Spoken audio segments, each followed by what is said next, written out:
Hey, it's Ava. What's up and welcome back to the Cozy Corner and to my channel. Today we're going to be talking about the Thundermans rip-off The Villains of Valley View. Disney has once again decided that they are going to, instead of creating something new, to come up with some original content and material to rip off their old TV shows for the sake of nostalgia and a quick cash grab.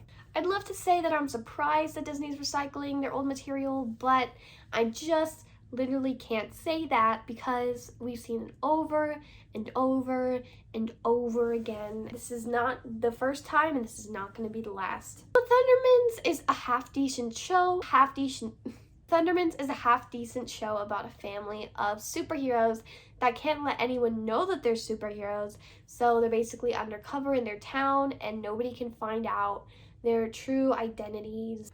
So it's a pretty fun show. I actually enjoyed it. Well, I didn't actually really watch that much of it, but from what I did see, I enjoyed it. The characters are fun, and it was overall just kind of a fun premise. And it did well overall, which is why I think that Disney decided that they would just recycle the idea into something new. And that's exactly what they did. But instead of having our lovable cast of superheroes, they decided, well, what better than to just change the superheroes into villains and stamp a new title on it. The show has a lot of rip-off characters. They ripped off the girl from the original show. Her name's Phoebe, and they have a new girl named Amy. The twin brother from the show, his original name was Max, I believe, and the new guy's name is Jake. Which isn't necessarily a bad thing, I guess.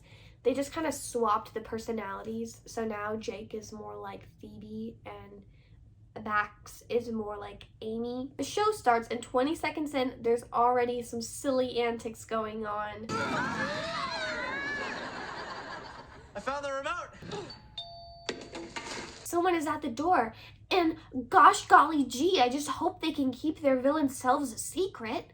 Everyone just act normal! The characters are already just absolutely horrifying. I don't know what is wrong with the dad specifically. The dad's acting is just genuinely terrifying. Literally just look at his face in this clip. I really loved the parents in like the Thundermans. They just had this kind of like chill vibe, and it's like they were a little bit goofy, but they were still parents. Something I can't stand in Disney shows is when they make adults act like kids for no reason. The parents in this are already pretty annoying. I guess they're supposed to be villains, so they're like evil, but they're like low-key mean to the children. Don't worry, you'll get your power. Unless you're some freak of nature. I love scaring children. And they're trying to give this like vibe that even though they're villains, they're still a family and they care about each other. If anything, they just felt really disconnected. It wasn't even the kids, it was the parents. The parents were the ones that made this feel weird. Not to mention that the mom has the same power as the mom from the Thundermans, which I feel like was just a cheap way out of creating something new. It looks like Disney just like took the old way of doing the blasting powers and like recolored it. I actually liked the dynamic between the two main siblings, Amy and Jake. The math teacher is trying to make me look bad. This is the 4th F he's given me in 2 weeks. Well, maybe it's because your answer to every question is can't read girls test next to me. I enjoyed the like banter between Phoebe and Max and the Thundermans, and so the banter between Amy and Jake kind of felt reminiscent of that. So it did play on my nostalgia just a little bit, okay? Disney's got me right what they want me. They're kind of funny too. I like the idea of them playing off each other. Jake is the one that kind of wants Amy to be like a good person, and then Amy just wants to be a villain. Jake's gonna be the one that's kind of more on the good end of things, wants to make the right decision, which I feel like they should have established more. They did kind of establish it. They're like, he's the odd one of the family. We're not like him. And that, kids, is why we call Jake the dented can of the family. So Jake is trying to convince Amy that she needs to better herself, because if she doesn't, then they're gonna get found out that they're villains, and then they're gonna like probably go to prison. Amy, I'm trying to help you here.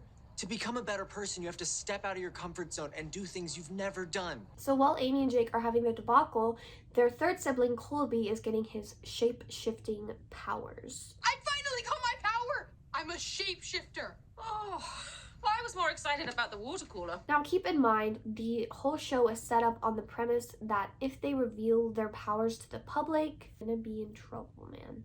How long does it take for them to break this idea? 8 minutes. I got my power! Oh, we've been using it to mess with people all day.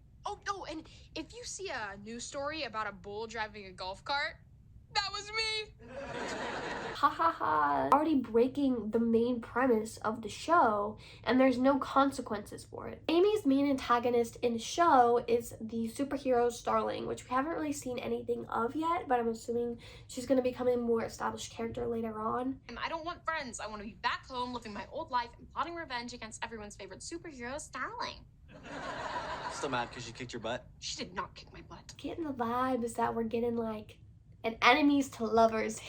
I was getting the vibes, okay? And when I get the vibes, I'm already shipping it, okay? I hate to say it, I'm already a shipper. I feel like it would make a lot of sense with their characters, and it would develop the plot, it would cause so many issues, it would be perfect. It's the romantic in me. It's the romantic in me. Amy and Jake decide that in order for Amy to be a good person, that she needs to make a friend. They decide that this friend is going to be the neighbor girl, Hartley. Hartley is like this really supposedly like nice girl. She's the head of the Sunshine Club or something like that. Because, you know, it's Disney and the Sunshine Club exists in Disney. So they find out pretty quickly that Hartley is a big fan of Starling, who's the superhero, and Amy's mortal enemy. So this causes Amy to be pretty mad at her when she's kind of like ripping on Amy's supervillain persona. Starling kicked her butt. I saw the meme. That's it. Amy, no! The device supposedly transports the person into another dimension. So she just takes one look at Hartley and says, click, click. I don't really know why Hartley just kind of sits there during this exchange, but natural selection. She gets trapped in another dimension. The family gets together and they're like, well, I guess we gotta save her because we don't want the police to track us down. And if she finds out Hartley's missing, she's gonna call the police, and then they're gonna start asking questions, and then we'll be on the run again. And I have a really big Spanish test tomorrow that I want to do muy bueno on. So Amy goes back to try and save Hartley and ends up using her powers. Look out! That was close. Uh-oh. Guys, we're one episode in and Hartley has already discovered the truth that they are supervillains. So we have this really deep moment where Amy reveals to Hartley that, you know, she's just not used to caring about other people, so this whole friendship thing is just kind of weird for her. I thought you wanted to be my friend. Why would you betray me? I'm a villain, and the only person I have ever cared about is me. She's only used to caring about herself. Man, you're making me really feel bad for Amy here. Like, why is this deep moment where she's like crying? She's like, yeah, I'm just used to being selfish and only caring about myself. It's stupid when they're actually trying to evoke some kind of emotion. I'm like, are you serious right now?